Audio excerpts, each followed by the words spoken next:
Hello friends, ಇವತ್ತು cauliflower ಅಥವಾ ಹೂಕೋಸು ಡ್ರೈ ಗೋಬಿನ ಯಾವ ರೀತಿ ಮನೇಲೇ ಮಾಡ್ಕೊಳ್ಳೋದು ಅಂತ ತೋರಿಸ್ತಾ ಇದ್ದೀನಿ. ಯಾರಿನ್ನೂ ನಮ್ಮ ಚಾನಲ್ ಸಬ್ಸ್ಕ್ರೈಬ್ ಮಾಡಿಲ್ಲ, ಬೇಗ ಸಬ್ಸ್ಕ್ರೈಬ್ ಮಾಡಿ. ಇಲ್ಲಿ ನಾನು ಮೊದಲಿಗೆ ಹೂಕೋಸನ್ನ ಹೆಚ್ಚಿಟ್ಕೊಂಡಿದ್ದೀನಿ. ಈ ರೀತಿ ಹೆಚ್ಚಿಟ್ಕೊಂಡು ಇದಕ್ಕೆ ಸ್ವಲ್ಪ ಅರಿಶಿನ ಮತ್ತು ಸ್ವಲ್ಪ ಉಪ್ಪನ್ನು ಹಾಕ್ಕೋಬೇಕು. ಹಾಕಿ ನೀರು ಹಾಕಿ ಇದನ್ನು ಸ್ವಲ್ಪ ಬೇಯಿಸ್ಕೋಬೇಕು. ಯಾಕಂದರೆ ಹೂಕೋಸಲ್ಲಿ ಹುಳಗಳಿರೋದು ಗೊತ್ತೇ ಆಗೋದಿಲ್ಲ.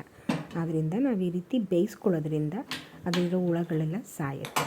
ಅಥವಾ ನಿಮ್ಮ ಹತ್ರ ಆಲ್ರೆಡಿ ಕುದಿತಿರೋ ನೀರಿದ್ದರೆ ಅದರೊಳಗಡೆನೂ ಇದನ್ನು ಈ ರೀತಿ ಹಾಕಿ ಒಂದು 10 ನಿಮಿಷ ಮುಚ್ಚಿಡೋದ್ರಿಂದ ಅದರಲ್ಲಿರೋವಂಥ ಕೆಮಿಕಲ್ಸ್ ಆಗಲಿ ಅಥವಾ ಹುಳಗಳಾಗಲಿ ಈಚೆ ಬರುತ್ತೆ. ಈ ರೀತಿ ಸ್ವಲ್ಪ ಬೇಯಿಸ್ಕೊಂಡ್ಮೇಲೆ ನಾನೀಗ ಇದನ್ನು ಸೋಸ್ಕೊತಾ ಇದ್ದೀನಿ. ಒಂದು ಸ್ವಲ್ಪ ತಣ್ಣೀರು ಹಾಕಿ ಇದನ್ನ ಆರಿಸ್ಕೊತಾ ಇದ್ದೀನಿ. ಈ ರೀತಿ ಚೆನ್ನಾಗಿ ಹೂಕೋಸನ್ನ ಕ್ಲೀನ್ ಮಾಡಿ ಇಟ್ಕೋಬೇಕು. ನೆಕ್ಸ್ಟ್ ಈಗ ಇದನ್ನ ರೆಡಿ ಮಾಡಿ ಇಟ್ಕೊಂಡ್ಮೇಲೆ ಒಂದು ಬೌಲಲ್ಲಿ 1 ಕಪ್ ಕಾರ್ನ್ಫ್ಲವರ್ ಹಾಕೋತಾ ಇದ್ದೀನಿ.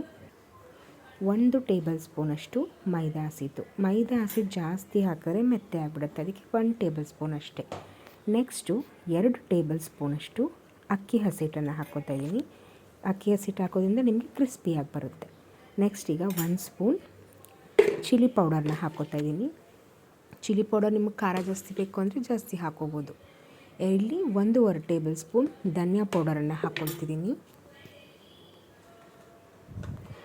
ನೆಕ್ಸ್ಟ್ ಧನಿಯಾ ಪೌಡರ್ ಆದಮೇಲೆ ಇದಕ್ಕೆ ಸ್ವಲ್ಪ ಗರಂ ಮಸಾಲೆ, ಒಂದು ಪುಟಾಣಿ ಸ್ಪೂನಲ್ಲಿ 1 ಟೇಬಲ್ ಸ್ಪೂನಷ್ಟು ಗರಂ ಮಸಾಲೆ ಮತ್ತು 1 ಟೇಬಲ್ ಸ್ಪೂನಷ್ಟು ಜೀರಿಗೆ ಪುಡಿ ಹಾಕ್ಕೋತಾ ಇದ್ದೀನಿ.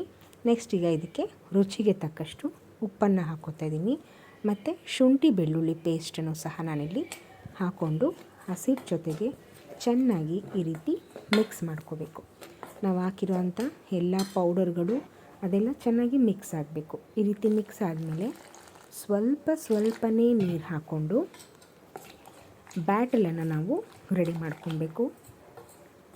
ಫಸ್ಟೇ ಜಾಸ್ತಿ ನೀರು ಹಾಕ್ಬಿಟ್ರೆ ನಿಮಗೆ ಅದು ಎಷ್ಟು ಹಾಕಿದ್ದೀವಿ ಅಂತ ಗೊತ್ತಾಗಲ್ಲ. ಅದರಿಂದ ಸ್ವಲ್ಪನೇ ನೀರು ಹಾಕ್ಕೊಂಡು ಕಲಿಸ್ಕೋಬೇಕು. ನೀವು ಬಜ್ಜಿ ಬೋಂಡಾಗೆಲ್ಲ ಯಾವ ರೀತಿ ಕಲಿಸ್ತೀರಾ ಅದಕ್ಕಿಂತ ಸ್ವಲ್ಪ ಗಟ್ಟಿಯಾಗೇ ಇರಲಿ, ಆ ರೀತಿ ಕಲಿಸ್ಕೋಬೇಕು. ನೆಕ್ಸ್ಟ್ ಈ ರೀತಿ ಕಲಿಸ್ಕೊಂಡ್ಮೇಲೆ ನಾವು ಆಲ್ರೆಡಿ ಬೇಯಿಸಿಟ್ಕೊಂಡಿದ್ವಲ್ಲ ಆ ಕಾಲಿಫ್ಲವರ್ನ ಈ ಬ್ಯಾಟಲ್ಗೆ ಹಾಕ್ಕೊಂಡು ಚೆನ್ನಾಗಿ ಮಿಕ್ಸ್ ಮಾಡ್ಕೊಳ್ಳಿ.